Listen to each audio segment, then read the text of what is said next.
Então, só para a gente recapitular os exemplos de analogia penal que nós citamos, né? O primeiro deles é a questão do aborto, do artigo 128, inciso 2. Anotem essas hipóteses, pessoal. Segundo caso, do 92.1, da perda do mandado de função, se ele pode, sim, aplicar para caçar a aposentadoria. Não pode. A aplicação da litigância de má-fé do processo civil no processo penal também não pode aplicar. E o último lá, da causa de aumento de pena para homicídio culposo, que é cometido por agente que esteja com a habilitação vencida, equiparar ao cidadão que não tem habilitação, também não pode ser aplicado. Ok? No direito do consumidor, pessoal, também há previsão no artigo 7º, ok? Da possibilidade de utilizarmos a analogia dentro do direito do consumidor. E um caso interessante, para a gente citar casos interessantes, onde nesse caso também não foi aplicado a analogia, foi que existe um dispositivo no Código de Defesa do Consumidor que exige que todo contrato de adesão, ou seja, aquele contrato que está pronto, previamente pronto, ele seja redigido com a fonte mínima 12. Então, tem que ser no mínimo fonte 12 nesse contrato de adesão. Para quê? Para facilitar a leitura, né? Para evitar que pessoas coloquem com as letras muito pequenininhas. Então, no Código de Defesa do Consumidor, os contratos de adesão têm que ser, no mínimo, fonte 12. O que eles queriam usar como analogia? Aplicar isso para as ofertas de publicidade. Todo mundo já recebeu um panfleto de publicidade que tem as informações e tem aquelas letras miúdas lá embaixozinho, falando algumas questões importantes, né? Que são importantes, mas não importantes para a gente, né, consumidor. Mas aquilo ali, basicamente, que as informações são sempre coisas ruins para nós. Então, eles queriam que as ofertas de publicidade também tivessem fonte 12. Só que o STJ entendeu que não cabe analogia. Por quê? Primeiro, não tem igualdade de essência nos casos, não são casos iguais que exigiria aplicação de analogia, que uma coisa é contrato de adesão, o outro é oferta publicitária, ok? Falou que são relações jurídicas diferentes, que os custos de um suporte de material de contrato e de anúncio também são diferentes. Às vezes, se você colocar um anúncio tudo com fonte 12, o anúncio vai ficar mais caro que o próprio produto, né? Então, não se aplica analogia. Se vocês quiserem depois dar uma olhadinha, o informativo 605 fala sobre essa questão de não usar analogia neste caso. No direito do trabalho, é possível usar analogia? É possível usar analogia, sim. O artigo 8º fala que pode usar analogia da CLT, e nós temos um caso interessante que virou até súmula do TST, súmula 229 do Tribunal Superior do Trabalho. O que seria isso, pessoal? Existe um artigo na CLT, o 244, que ele fala do tempo de sobreaviso do pessoal que trabalha da categoria dos ferroviários. Então, quem trabalha na categoria, fazem parte da categoria dos ferroviários, eles têm um chamado tempo de sobreaviso. Só para a gente entender um pouco melhor. O que é esse tempo de sobreaviso, pessoal? O empregado fica em casa ou em qualquer lugar fora do trabalho, fora da sua jornada, ele fica de sobreaviso, o próprio nome já disse. Ele fica guardando ordens do empregador. Ele fica guardando por um chamado da empresa. Então, neste período que não pode ultrapassar 24 horas de sobreaviso, ele vai receber 1/3 do valor da hora normal. Então, eu fico em casa de sobreaviso, se precisar, eu tenho que correr lá e trabalhar. Seria isso. O que houve a aplicação da analogia no direito do trabalho? Utilizou essa norma de sobreaviso para os ferroviários e também aplicou aos eletricitários, quem trabalha com eletricidade. Houve aplicação analógica. Não existia norma, mas a norma semelhante aplicou, neste caso, súmula 229 do TST, Tribunal Superior do Trabalho.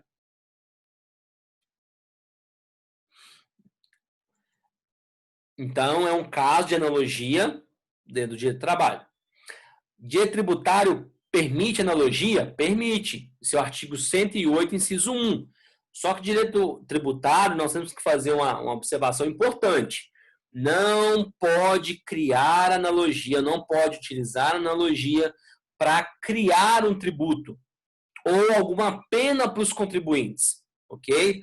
Então, o emprego da analogia não pode resultar na criação de um tributo que não está previsto em lei. Porque a analogia também, não se admite aplicação analógica gravosa para, para os contribuintes. Ok? Então, não pode usar analogia em malam partem, só em bonam partem. Ok? Então, não pode se usar analogia para agravar a situação do contribuinte. E, por fim, citando exemplo também dentro do processo civil, muito importante, tem com base no artigo 17, que o CPC, pessoal, Código de Processo Civil, tem aplicação em todos os ramos do direito. Todos os ramos. Se não tiver norma, eu vou usar as normas do Código de Processo Civil. Por exemplo, existe um instituto no processo civil chamado tutelas de urgência. Artigo 294 ao artigo 311 fala da tutela de urgência. Por exemplo, você entra com a ação contra Claro e já pede para tirar seu nome da SPC agora. Não precisa esperar todo o processo. Não existe nenhum dispositivo desse dentro da CLT. Não tem. Mas o direito do trabalho aceita, por analogia, utilizar todas as normas das tutelas de urgência do CPC dentro do direito do trabalho. Com base em quê? Artigo 17 do Código de Processo Civil. Okay? Então, nós podemos ter essa aplicação analógica também com base no CPC. Então, esse aqui, pessoal, são só alguns exemplos de aplicação analógica.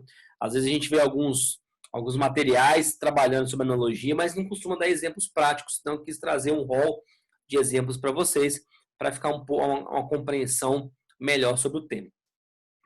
E o costume? Costume, para a gente resumir de forma bem objetiva, são práticas e usos reiterados, ou seja, você vai ter uma prática constante, né? Com conteúdo que seja lícito e tenha relevância jurídica. Então, é a prática e usos reiterados com conteúdo lícito e relevância jurídica. É uma atuação lícita, justa e útil. Sempre associe essas três expressões com analogia. Atuação lícita, justa e útil. Ok? E a legislação traz a classificação dos costumes. Bem interessante, vou trazer exemplos práticos para a gente entender. Primeiro exemplo que a gente pode tratar de costume segundo a lei ou secundum legem. Por que essas expressões em latim, Rafael? Porque são utilizadas na prática, ok? O costume segundo a lei, pessoal, primeiro, é quando você aplica o costume, ou quando a expressão costume está na lei. Então, neste caso aqui, não é nem a integração, né? É a subsunção da lei. Então, se você pegar, por exemplo, o Código Civil, esse artigo 113, fala que eu posso usar os usos e costumes na questões contratuais. Ou seja, eu posso usar o que é habitual no contrato de compra e venda em determinado lugar, o que é habitual no contrato de locação, na entrega de mercadorias, e posso usar costume. Vou dar um exemplo para vocês que eu achei bem interessante. Existe uma cidadezinha bem no interior de Minas, onde eles não costumam colocar no contrato data de pagamento de aluguel. Não tem nos contratos. Eles colocam assim, o aluguel será pago no dia ou até 24 horas após o pagamento do locatário. Então, o dia que o locatário recebe, ele tem até 24 horas para pagar.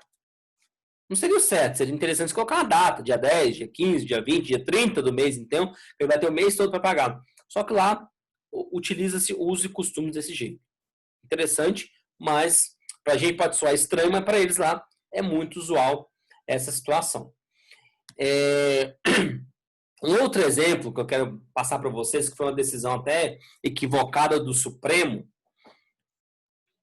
Existe um artigo na lei de introdução às normas do direito brasileiro, o artigo 17, da Lindbe, que ele vai falar que leis e atos de outro país, né, não vão ter eficácia no Brasil quando ofenderem três coisas: soberania nacional, ordem pública ou bons costumes.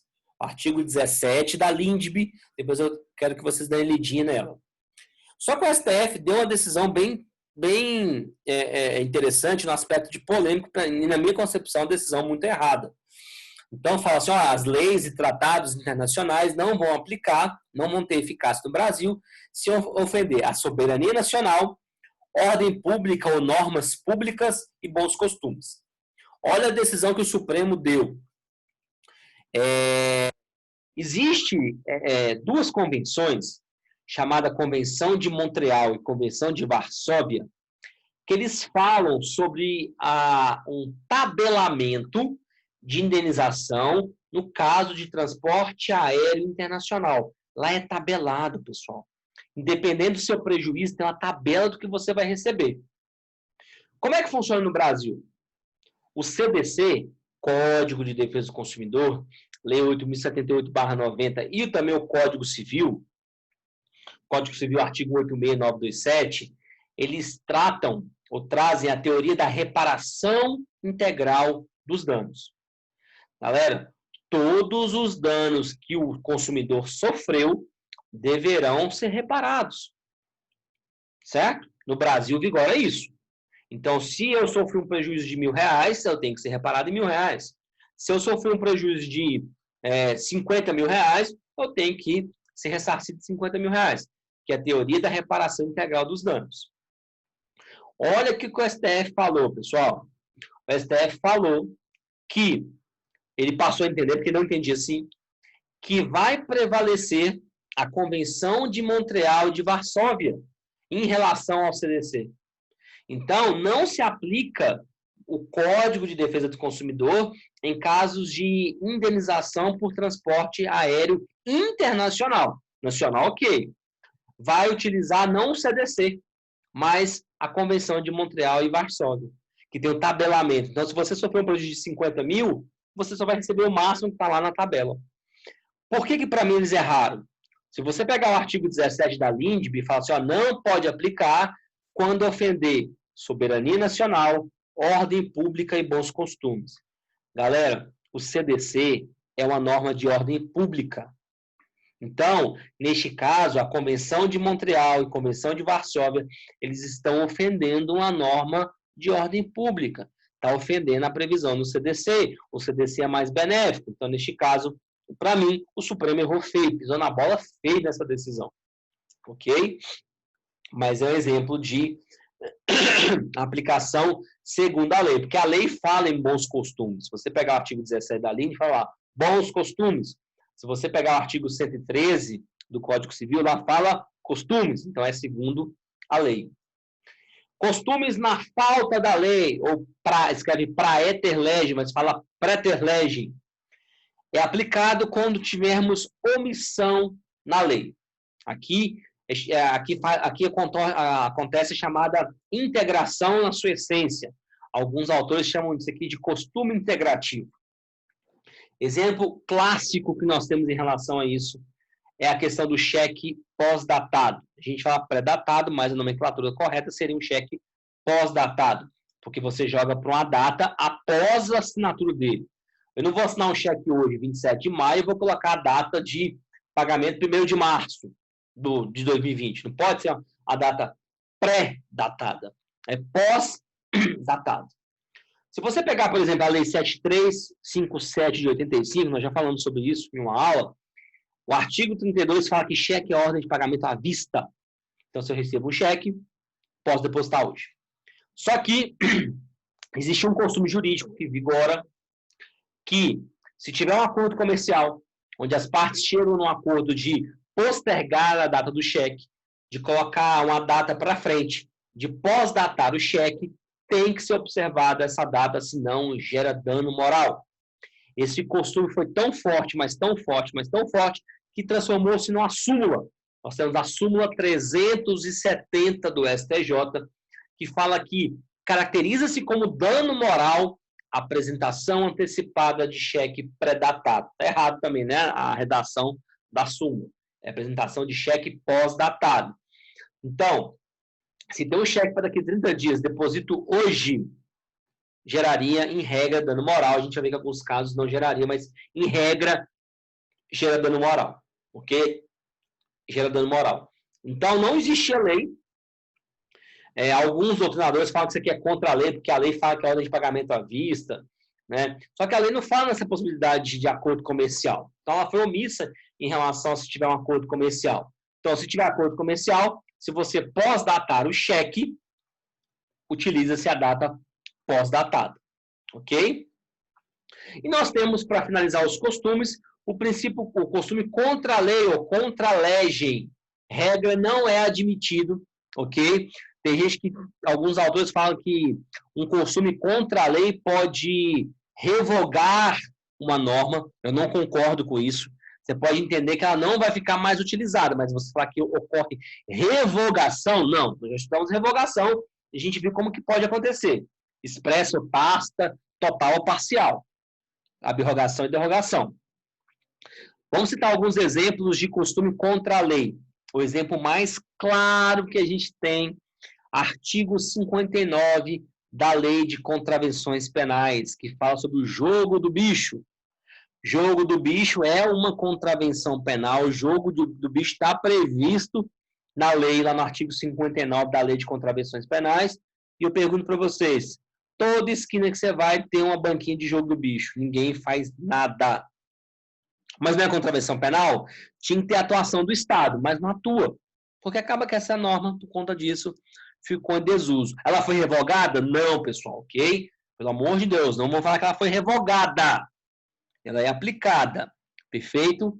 Existe a aplicação, existe a norma, só que na prática não se utiliza. Outro exemplo para vocês, então 59 da contravenção penal. Existia até 2005, pessoal, no Código Penal, o crime de adultério. Adultério já era crime na época e tinha a pena poderia ser de 15 dias até 6 meses. Só que houve alteração legislativa em 2005, mas há muito tempo atrás, bem antes de 2005, já não se movia a máquina judiciária, não tinha ação penal para condenar alguém por crime de adultério. Então, mesmo existindo lei, não se aplicava o crime de adultério que estava no Código Penal. Ah, tudo bem, em 2005 ele saiu. Ele deixou de ser crime, perfeito. Mas antes de 2005, nós já tínhamos a não aplicação dessa norma por causa de um costume.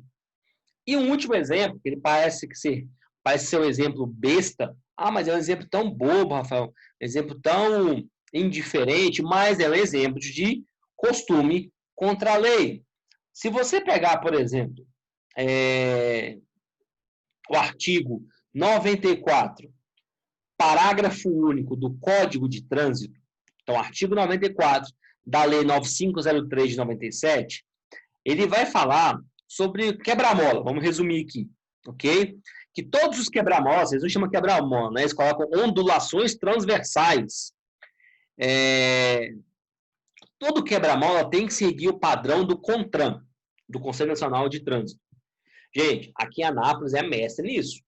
Aqui eu tenho um quebra-mola fininho, mais à frente tem um quebra-mola grande, extenso. Às vezes tem um quebra-mola super alto e fininho. Depois tem um grandão. Então, nenhum quebra-mola aqui em Anápolis é igual ao outro. Cada um tem um padrão diferente, tem um tamanho diferente.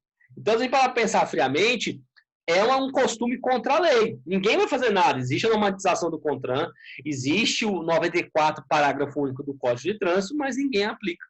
É uma lei que não tem desuso, está em desuso, é um costume contra a lei. Ah, então eu posso falar que revogou esse 94, parágrafo único? Não, pessoal, para a gente fechar costume. Costume não revoga lei. Beleza? E os princípios gerais do direito, que é a última forma de integração que nós vamos trabalhar. Pessoal, os costumes, eles são regramentos básicos que são aplicados a um determinado instituto jurídico. Ok? Os princípios, eles são tirados das normas, os princípios são tirados da doutrina, da jurisprudência, de aspectos políticos, ok? Por exemplo, a Constituição Federal tem um viés político, de aspectos econômicos, de aspectos sociais. Tudo isso gera princípios, tá? Os princípios são retirados de todas as fontes do direito, né? A doutrina, a jurisprudência, da lei, e também são retirados de aspectos não jurídicos, né? Aspectos políticos, aspectos econômicos e aspectos sociais. Já comentei com vocês lá mais no início da aula, mas existe um doutrinador muito clássico, que é o Paulo Bonavides, de Direito Constitucional, que ele fez uma análise muito interessante dos princípios à luz do advento da Constituição Federal de 88. O que o Paulo Bonavides entendeu? Que os antigos princípios gerais do direito, a gente falou isso mais quando a gente começou a falar dos meios de integração, eles ganharam status constitucional, eles ganharam viés constitucional, eles subiram de padrão, eles foram promovidos. Hoje, os princípios, a gente nem usa mais essa expressão, princípios gerais do direito, os princípios constitucionais, eles têm prioridade de aplicação. É como se fosse uma prioridade de 12 no banco, os princípios passam na frente de todo mundo. Passa na frente do costume, passa na frente da analogia, passa na frente, inclusive, da norma. Ele tem preferência em relação a todos eles. Então, ele passa até na frente da norma. Ok? É uma questão interessante que os princípios, eles podem estar expressos ou não dentro do ordenamento jurídico. Existem princípios expressos e princípios implícitos. Então, por exemplo, existe um princípio muito interessante chamado princípio da função social do contrato. O contrato tem uma função social. Se você pegar no âmbito do Código Civil, artigo 421 do Código Civil fala da função social do contrato. E no Código de Defesa do Consumidor tem a função social do contrato? Tem. Em qual artigo? Nenhum. A função social do contrato dentro do Código de Defesa do Consumidor, ele é um princípio que está implícito, não está expresso. Outro exemplo, princípio da efetividade, que é a regra mais básica do direito de família. Nós podemos ter paternidade por afetividade. Nós podemos ter família por afetividade. Pergunto para vocês, aonde está escrito esse princípio no direito de família? Em lugar algum. O princípio da efetividade é um regramento básico do direito de família, é uma norma básica do direito de família, porém não está expresso, não está escrito em lugar nenhum. Outro exemplo clássico, aquele princípio da vedação de produção de provas contra si mesmo. Ninguém é obrigado a produzir prova contra si mesmo. Depois que houve essa questão do bafômetro, todo mundo sabe esse princípio, né? Quem é do direito, quem não é do direito sabe que tem um princípio que não é obrigado a soprar o bafômetro, porque não é obrigado a produzir prova contra ele mesmo. Gente, isso vigora não só no penal, tá? Vigora, por exemplo, no direito civil. Já imaginou? Você está numa audiência, um caso concreto. O rapaz tem 18 anos, começou a namorar uma menina de 13 anos. E prometeu casamento para ela. Ó, eu vou casar com você, vou casar com você. E eles mantêm relação sexual, ele tira a virgindade dela. E depois que ele mantém relação sexual com ela, ele termina o namoro. O suposto noivado. A família, ela entrou em depressão, ficou em situação muito grave. A família dela ingressa com a ação contra esse rapaz civil. Com ação de indenização, reparação de danos. Danos morais, por exemplo. Aí o juiz pergunta assim, meu amigo, você, né, tem 18 anos, manteve relação sexual com a menina de 13? Gente, se ele falar que sim, o que ele está falando? Se ele falar que sim, ele está acabando de atestar que cometeu um crime. Ele acabou de atestar que cometeu um crime. Então, neste caso, ele é obrigado a produzir prova contra ele mesmo? Não, não é obrigado a produzir prova contra ele mesmo. Aonde está escrito isso? Em lugar algum. Não está escrito em lugar nenhum. Ele é um princípio que está implícito no nosso ordenamento jurídico. Outro exemplo de princípio implícito. Princípio da recorribilidade, ou duplo grau de jurisdição. Eu posso recorrer da minha decisão. Onde é que está escrito isso? Lugar nenhum expressamente. Mas se você pegar, por exemplo, artigo 1009, tudo do CPC, tá? Código de Processo Civil. Artigo 1009, artigo 1015, artigo 1021, tudo são artigos de recursos, tá? Então, artigo 1009, artigo 1015, que fala do agravo de instrumento, artigo 1021, que fala do agravo interno, artigo 1022, embargos de declaração. Se você pegar, por exemplo, artigo 1029, começa o recurso extraordinário e recurso especial. Se você pegar, por exemplo, artigo 1042, agravo em recurso especial, artigo 1043, embargo de divergência. Então, tem vários artigos que falam que você pode recorrer. Mas falando que é lícito o recurso, não tem nenhum artigo expresso. Esses artigos que eu passei para vocês falam, olha, da sentença cabe o recurso de apelação. Da decisão cabe agravo de instrumento. Ok? De omissão, contradição, obscuridade, cabe embargo de declaração. Mas não fala que você pode recorrer para que o Tribunal Superior faça a revisão do seu processo. Não está escrito isso. Ok? Porque é um princípio implícito.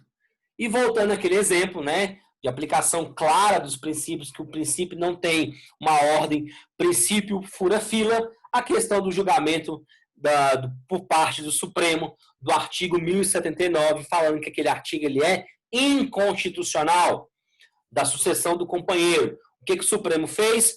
Como o Código Civil tratava de forma diferenciada em questões sucessórias o cônjuge e o companheiro, ou seja, o companheiro tem menos benefícios do que o cônjuge, ele entendeu que era uma lesão ao direito da igualdade, princípio da isonomia, princípio da dignidade da pessoa humana. Então, ele afastou a aplicação, não aplicou a lei e aplicou o princípio da igualdade. Então, olha, neste caso, em direito sucessório, independente se é cônjuge, independente se é companheiro, a regra vai ser a mesma.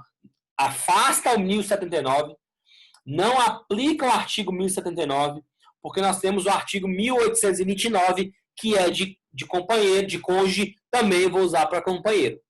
Então, para a gente fechar, o Supremo, ao invés de aplicar o 1079, que era a regra que apresentava diferenciações, tratamentos diferenciados, o que o Supremo fez? Ao invés de aplicar o 1079, aplicou o artigo 1829 do Código Civil. Ok? Princípio da igualdade, princípio da dignidade, um princípio também que não está expresso. Princípio da vedação ao retrocesso social. Princípio da vedação do retrocesso social. Bem interessante esse princípio. O que fala? Olha, já alcançou tanto direito, eu não posso retroagir nesses direitos. Eu não posso retroagir. Eu não posso voltar atrás. É usado muito isso, por exemplo, no Estatuto da Criança e do Adolescente, no ECA. Eu não posso tirar direitos, porque seria um retrocesso social. Mas como assim? Olha o entendimento que o Supremo teve. Olha, há poucos anos atrás, a união estável não era nada. A pessoa que vivia em união estável não tinha direito nenhum. Então já houve um avanço na legislação em reconhecer a união estável como entidade familiar. Então avançou. Agora você vai regredir e tratar de forma diferente o companheiro do cônjuge? Tantos anos atrás já tinha esse tratamento diferenciado, a lei tentou acabar com esse tratamento diferenciado, agora vem e trata de novo, vai ter um retrocesso social negativo. Não pode. Ok? Então, neste caso, também é um princípio implícito, o princípio do retrocesso social. Pessoal, então aqui a gente encerra nossa aula de hoje, ok? Semana que vem nós vamos trabalhar com um tema bem interessante, nós vamos tratar sobre a sentença e coisa julgada. A gente falou bem rapidamente lá quando a gente falou de pronunciamentos judiciais o que é sentença, mas a gente não aprofundou no estudo da sentença, o que é fundamentação de sentença. Então é bem interessante o que a gente vai trabalhar na próxima aula. Já vou deixar agendado com vocês também, tá? Semana que vem, às 9 horas da manhã, no mesmo horário, no mesmo bate-horário, bate-canal. Vou mandar o link para vocês também, com antecedência. Quero agradecer a participação de vocês, que acordou cedo nesse friozinho, esse tempo tão propício a ficar debaixo das cobertas, mesmo assim vocês estão aqui firmes e fortes, tá? Como eu já falei com algumas pessoas, pessoal, quero deixar isso muito claro para vocês, não vamos parar agora, vamos persistir nos nossos estudos, porque vocês vão ver, tem pessoas que estão estagnadas, tem pessoas que estão paradas, tem pessoa que está fazendo nada, ociosa. Eu tenho amigos que estão ociosos, não estão fazendo absolutamente nada, não está lendo livro, não está fazendo nada, está parado no tempo, gente, está parado no tempo. E quem continua, quem está nesse processo, eu sei que é difícil, a gente tem várias questões que vão perpassar sobre isso, mas tentem persistir, tá certo? Quero agradecer demais a participação de vocês. A maioria tem meu WhatsApp, senão eu vou colocar aqui de novo meu WhatsApp. Se vocês tiverem alguma dúvida, vocês podem me chamar no particular. Não tem problema, às vezes vocês querem tirar alguma dúvida mais específica, podem me chamar no WhatsApp ou ligação, que a gente conversa, bate um papo. A gente está tentando amenizar um pouco essas dificuldades que a gente está passando. Tá bom? Quero novamente agradecer e desejar uma excelente semana a todos vocês nesse tempo frio, né? Tomara que persista um pouquinho esse tempo frio. E o material da aula de hoje já está disponível lá na sala de aula virtual. E da semana que vem eu já vou colocar o material também antes, já estou acabando de preparar o material da semana que vem e da outra aula, para a gente estar deixando no sistema para vocês terem acesso com antecedência. Tá bom? Muitíssimo obrigado para vocês, uma excelente quarta-feira para vocês e que Deus nos abençoe muito. Um abraço.